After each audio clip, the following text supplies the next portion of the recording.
आगे ट्रक आ रही थी, उससे बचने के लिए मैंने लेफ्ट लिया और पापा ने सारे रिलेशन वाले को सबको कॉल किए कि ब्लड की ज़रूरत है, लेकिन सबने हाथ खड़े कर दिए। किसी ने कोई हेल्प के लिए आगे नहीं आया। क्यों इसको ऐसे विकलांग लड़की है, इसको क्यों आग बाहर बिठाया के रखा है, इसको घर में रखो। सब इस तरह से बोलते कि ओहो, तो बेटी है, बेटी तो ऐसे ही पराया धन होती है, इससे अच्छा तो ये मर जाती तो अच्छा था। प्लीज़ आप दुकान खोल के मुझे कैथेटर बैग दे दीजिए कि मेरी बेटी छटपटा रही है दर्द से। मांस कट के बाहर आते, उसमें से ब्लड निकलते, से पस बन के बाहर आता, हड्डी टूट के बाहर आने लगी। अरे मैम, आप ये जॉब कर रहे हो, हर रोज़ 6-7 लोग मिलते, बोलते आपको देख के मुझे प्रेरणा मिल रही है कि आप।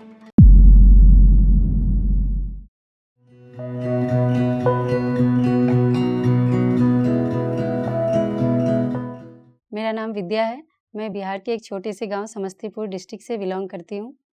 आज मैं जोश टॉक के माध्यम से आप लोगों के सामने अपनी स्टोरी शेयर करने जा रही हूँ, जिससे हम जैसी कई सारी लड़कियों को इससे आगे अपने जीवन में आगे बढ़ने का प्रेरणा मिलेगी। आप लोग के जैसे ही नॉर्मल लाइफ जी रही थी, जैसे बचपन में सब लोग खेलते हैं, दौड़ते हैं, कूदते हैं, मैं भी वैसे ही जी रही थी। मेरे फैमिली में 9 मेंबर्स हैं, जिसमें मैं 6 भाई-बहनों में सबसे बड़ी हूँ। मैं भी 10th पास किया। 10th के बाद मेरी मम्मी को ना किसी मतलब किसी तरह से आँख में किसी वजह से चोट लगी, जिसकी वजह से आँख के साइड से पस बनने लगा। तो मैंने उसी टाइम सोचा कि मैं आगे चल के आँखों का डॉक्टर बनूँगी और मैं अपनी मम्मी का इलाज करूँगी और साथ के साथ जो भी ऐसे लोग होंगे जिनको ये प्रॉब्लम हो, उन्हें मैं इलाज कर सकूँगी। तो मैंने ये सपना लिए। +2 में मैंने बायोलॉजी लेके पढ़ाई की। जबकि हमारे गाँव में लड़कियों को, आपको पता होगा कि पढ़ाई के लिए भी अच्छा नहीं किया जाता कि चलो 10वीं पास कर लिया, अब इसकी शादी कर दिया जाए, ऐसे सोचते हैं। लेकिन मेरे मम्मी-पापा ने मुझे सपोर्ट किया और मुझे मेरा एडमिशन हुआ, मैंने +2 की। तो +2 करने के बाद जैसे ही मैं पापा के साथ एक दिन जा रही थी अपने साइकिल से। मैं साइकिल चला के स्कूल जाती। कॉलेज हमारे घर से 7 से 8 किलोमीटर दूर था, तो वहाँ भी जाती मैं साइकिल चला के। तो मैं एक दिन आ रही थी साइकिल चलाते हुए, तो ब्रिज पे आते-आते मेरे साइकिल का बैलेंस बिगड़ गया और मैं आगे ट्रक आ रही थी, उससे बचने के लिए मैंने लेफ्ट लिया और बैलेंस बिगड़ने की वजह से मैं नीचे खाई में 30-40 फीट हाइट नीचे चली गई, जिसकी वजह से मेरी रीढ़ की हड्डी टूट गई। और उसमें ऐसे हुआ कि वहाँ से फिर पापा मुझे उठा के, वहाँ से घर 5-6 किलोमीटर दूर था, वहाँ से लेके आए। 5-6 घंटे के बाद मुझे इंजेक्शन और देने के बाद, मतलब गाँव में तो कोई डॉक्टर होते नहीं है जल्दी, तो सुबह का समय था, एक झोला छाप डॉक्टर मिला, उन्होंने इंजेक्शन दिया, उसके बाद मुझे होश आई। तो इसी टाइम फ़ील हुआ कि मेरे मेरे पैर नहीं है, मेरे पैर कहाँ चले गए? तो कहते हैं ना कि किस्मत को कुछ और ही मंज़ूर था कि मैंने सपना देखा था एक डॉक्टर बनने का और आज मेरे साथ ये क्या हो गया? तो उसमें भी घर जाने के बाद घर लेके गए पापा और 24 घंटे तक मैं घर में ही रही। मुझे मतलब कहीं भी खरोंच नहीं आई, सिर्फ़ अंदरूनी चोट थी। तो पता नहीं चला था कि बॉडी में क्या हुआ है। फिर इस तरह सारा दिन बीता, किस तरह बहुत ज़्यादा सीवियर पेन हो रहा था, बट किसी को कुछ समझ नहीं आ रहा था। तो पापा के एक फ्रेंड है होम्योपैथ के डॉक्टर हैं, वो आए रात को 10 बजे, तो वो चेक किए तो उनको लगा कि कोई गंभीर चोट है इसे, तो इसे लेके हॉस्पिटल जाना चाहिए। वहाँ पे मुझे एक्स-रे करके पता चला कि जो मेरी रीढ़ की हड्डी टूट गई है और आधी बॉडी पैरालाइज़ हो गई है, स्पाइनल कॉर्ड इंजरी हो गया है। वहाँ के डॉक्टर ने मुझे 11 दिन तक वहीं पे रखा और 11 दिन बाद उन्होंने बताया कि जी यहाँ पे इनको ऑपरेशन करना होगा, तो कोई मशीन नहीं है यहाँ पे, तो इसलिए हम इन्हें रेफ़र कर रहे हैं पटना पीएमसीएच के लिए। 1 मंथ हो चुके थे मैं हॉस्पिटल में रहते हुए। फिर मैंने डॉक्टर को बोला कि डॉक्टर साहब, क्या आप मेरी सर्जरी नहीं करेंगे? अगर करना ही है तो जल्दी कर दीजिए, नहीं तो मेरा बॉडी पूरा सुन्न हो जाएगा, क्या उसके बाद करेंगे? फिर डॉक्टर साहब ने ऑपरेशन के डेट दे दिए और ऑपरेशन से 1 दिन पहले 5 जून 2007 को मेरा ऑपरेशन होता है। वैसे 1 दिन पहले डॉक्टर ने बताया कि 2 बोतल ब्लड चढ़नी है। फिर पापा ने सारे रिलेशन वाले को सबको कॉल किए कि ब्लड की ज़रूरत है, लेकिन सबने हाथ खड़े कर दिए, किसी ने कोई हेल्प के लिए आगे नहीं आए। फिर मेरा भाई मेरे से छोटा था, उसका उस टाइम 18 साल एज भी नहीं हुआ था, इसलिए डॉक्टर ने बोला नहीं, इसका एज कम है, 18 साल नहीं हुआ तो इसका हम ब्लड नहीं ले सकते। फिर और कोई ऑप्शन ही नहीं था हमारे पास। तो जिस दिन ऑपरेशन का डेट था 5 जून को, सुबह जाके फिर दूसरे डॉक्टर के पास जाके पापा बताए कि जो नहीं, इसका 18 साल हो चुका है, आप इसका ही ब्लड ले लीजिए। फिर उनको झूठ बोल के उनसे कहा गया, क्योंकि और कोई ऑप्शन नहीं था हमारे पास, कोई ब्लड देने के लिए तैयार नहीं था। फिर भाई का ब्लड लिया गया, उसके बाद मेरा सर्जरी हुआ। घर में ही रखे, खुद से जितना हो सकता था वो एक्सरसाइज़ और सारा कुछ करते थे पापा। फिर मुझे ऐसे ही घर में बेड पे पड़े-पड़े बहुत ज़्यादा, मतलब कि पेन होता है या परेशान रहती, इसलिए पापा मुझे कभी-कभी दरवाजे पे बिठा देते थे। लकड़ी की चेयर होती है ना गाँव में जैसे, तो उस पे बिठा देते। गाँव के मोहल्ले वाले लोग जाते ऐसे बोलते कि क्यों इसको ऐसे विकलांग लड़की है, इसको क्यों आग बाहर बिठाए के रखा है, इसको घर में रखो, बाहर मत रखो। इस तरह से पापा को बोलते। फिर पापा ने भी बाहर बिठाना छोड़ दिया। मुझे फिर बेड पे ही रहना पड़ा। मैं घर में एक ही बेड पे पड़ी रहती। इस तरह से रहते-रहते बहुत मतलब कि धीरे-धीरे दिन किस तरह से कट रहे थे। गाँव के लोग सब मिलने आते, सब इस तरह से बोलते कि ओहो! ये तो बेटी है, बेटी तो ऐसे ही पराया धन होती है। इससे अच्छा तो ये मर जाती तो अच्छा था। कब तक इसको मतलब इसके माँ-बाप इसको सेवा करते रहेंगे आप लोग। कुछ लोगों ने तो इस तरह से बोला कि जो आप जब पटना लेके गए थे तो वहीं पे इनको एक ज़हर का इंजेक्शन दे देते तो बात खत्म हो जाती। आपको इतना कष्ट टेंशन तो नहीं झेलना पड़ता ना, बेटी का सेवा नहीं करना पड़ता ना। ये सब सुन के मैं बहुत ज़्यादा डिप्रेस्ड रहने लगी। मैं सोचती भगवान इससे अच्छा तो मौत दे देता। क्यों कब तक मैं बोझ बन के मम्मी-पापा के ऊपर जीऊँगी? कब तक उनको हमारी सेवा करनी पड़ेगी? एक दिन की बात है कि ऐसा हुआ कि 8-10 दिन तक लगातार मूसलाधार बारिश हो रही थी और कभी सारे दुकान, सारा कुछ बंद, गाँव में कोई घर से बाहर नहीं निकलता था, ऐसी हालत। उसमें मुझे एक प्रॉब्लम हुई कि मेरा यूरिन रुक गया। मुझे इतनी ज़्यादा पेन शुरू हो गई, सीवियर पेन होने लगी, मैं छटपटा रही थी पेन से। फिर पापा जाके मेडिसिन शॉप पे गए कि इसके लिए कैथेटर बैग चेंज करना पड़ेगा, इसलिए इसका यूरिन रुक गया है, कुछ प्रॉब्लम हो रही है। लेकिन सारे दुकान बंद, दुकान भी नहीं खोल रहा है। पापा बारिश में भीगते हुए फिर से 5 किलोमीटर दूर, वहाँ से फिर उस शॉप वाले के घर पे गए। उसका घर वहाँ से 10 किलोमीटर दूर था, वहाँ गए।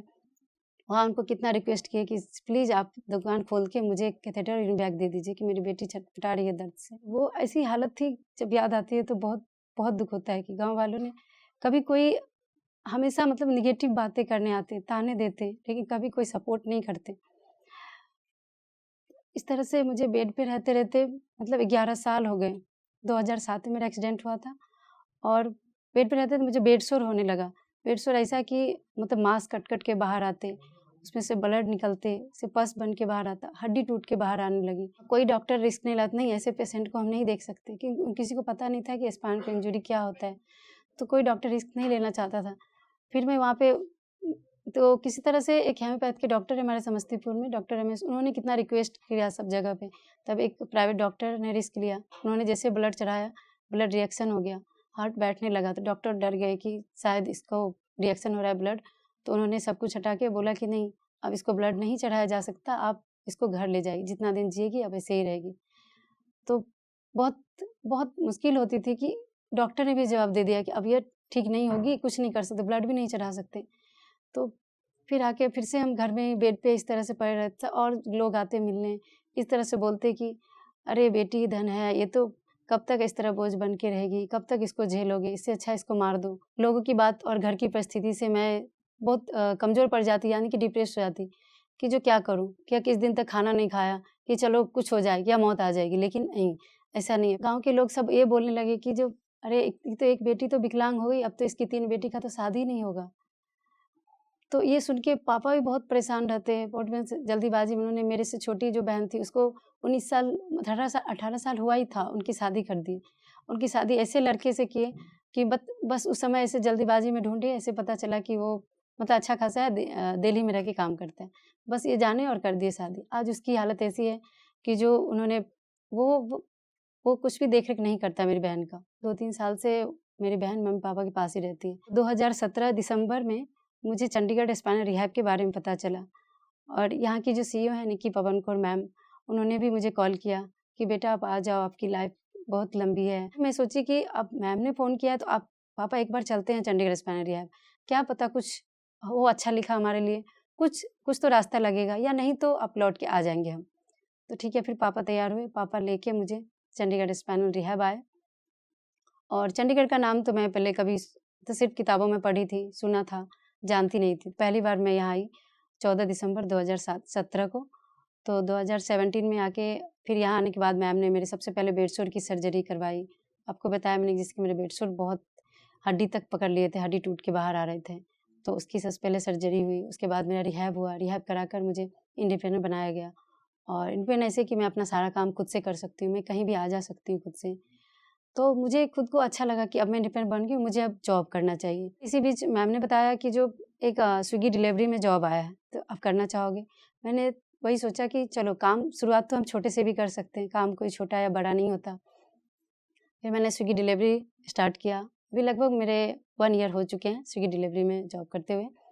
तो मैंने उसमें स्टार्ट किया और जैसे ही मैं स्विगी डिलीवरी के लिए बाहर निकली अपने न्यू बोल्ट से, तो उसमें है कि जो गाँव के सब लोग देखते हैं बाहर, तो बोलते हैं, "अरे मैम, आप ये जॉब कर रहे हो।" हर रोज़ 6-7 लोग मिलते हैं, बोलते, "आपको देख के मुझे प्रेरणा मिल रही है कि आप जब पैर आपका काम नहीं फिर भी आप जॉब खुद से कमा रहे हो, काम कर रहे हो।" तो हमें भी इंस्पिरेशन मिलता है। हम कई दिन से काम नहीं कर रहे थे, हम हार गए थे, हम सोचे थे हम सुसाइड कर लें। तो आपको देख के मुझे हिम्मत मिली, आप हमारी प्रेरणा। आपको देख के हमने फिर से नए से सिरे से अपना काम जॉइन किया है और फिर से मैंने अपना स्टार्टअप किया कि जैसे कि मैं हार चुका था अपने आप से, लेकिन आपको देख के मुझे हिम्मत मिली आगे बढ़ने की। तो ये सब सुन के अच्छा लगता है। चलो काम उतना बड़ा नहीं है हमारा जॉब, लेकिन उसको देख के ये लगता है कि चलो मेरी स्टोरी सुन के किसी की लाइफ़ बदल रही है, इससे बड़ा क्या हो सकता है। मैं बास्केटबॉल खेली, मैंने स्कूबा डाइविंग करी, मैं कबड्डी खेली और मैं भी प्रोफ़ेशनल रूप से टेबल टेनिस खेलती हूँ। मैंने नेशनल खेला है 3 बार और 2 बार मैंने सिल्वर मेडल जीता और मैं इस बार अभी-अभी अगस्त में मैंने सऊदी अरब गई थी।